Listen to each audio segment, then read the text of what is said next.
Hey guys, welcome back. This is your host Phil from underKG.com. Today we have Xiaomi Redmi 5 Plus.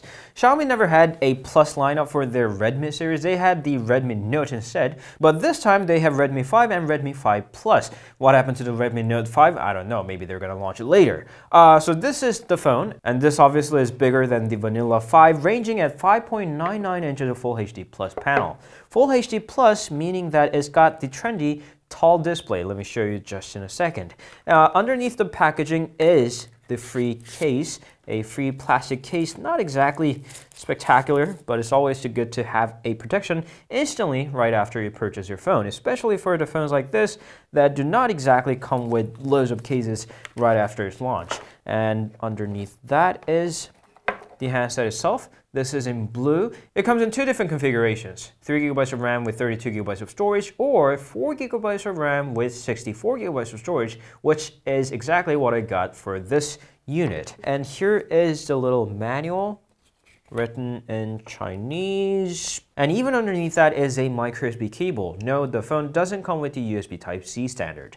And next to that is a charger with the unimpressive 5V 2A output. And in the very center of the packaging is a SIM card tray removal tool. Enough with the packaging, let's move on to the phone itself. Turning the power on, we see the receiver and the 5 megapixels of front-facing camera. There's an LED flash, the sensor, and the 5.99 inches of a Full HD Plus display panel is an IPS.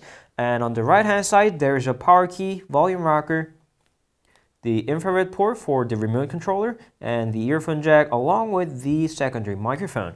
On the bottom we have the micro USB port and a speaker along with the microphone. I'm very certain that not both of them are the speaker grills. On the back you have face detection autofocus enabled, 12 megapixels of camera along with dual tone LED flash and the fingerprint reader along with Xiaomi logo, and that's pretty much it. The rear shell itself is made out of metal, but top and bottom parts are made out of plastic, probably to allow the signals to go through. And they differ in the colors a little bit. The metal parts are more of a brighter blue, and the plastic parts are more in a pearl-coated blue ocean kind of thing. I'm not sure it's apparent on the camera, but they do look different.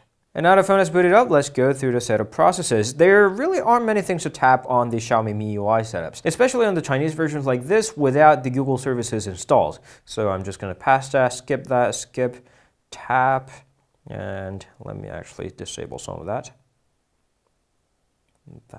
And choose a theme, and we're done.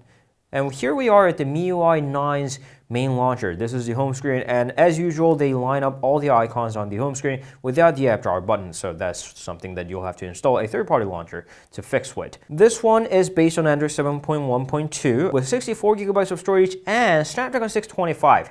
Now, the Snapdragon 625 is a pretty efficient processor. It does its job and is super light on battery. I like that, and it has been proven by so many manufacturers, and Xiaomi themselves have already released about dozens of devices on the market with this very chipset. It's just that it's 2018 and there are newer chipsets out there that probably are better in every dimension. But again, this is a budget device that gets as low as below $200. So we're just gonna pass on that for now. At the first glance, the device looks pretty nice. It's got a bright display and the software looks pretty clean. It looks pretty neat. I'm not a huge MIUI fan, but look at those animations when I close the app. Does it work with any other apps?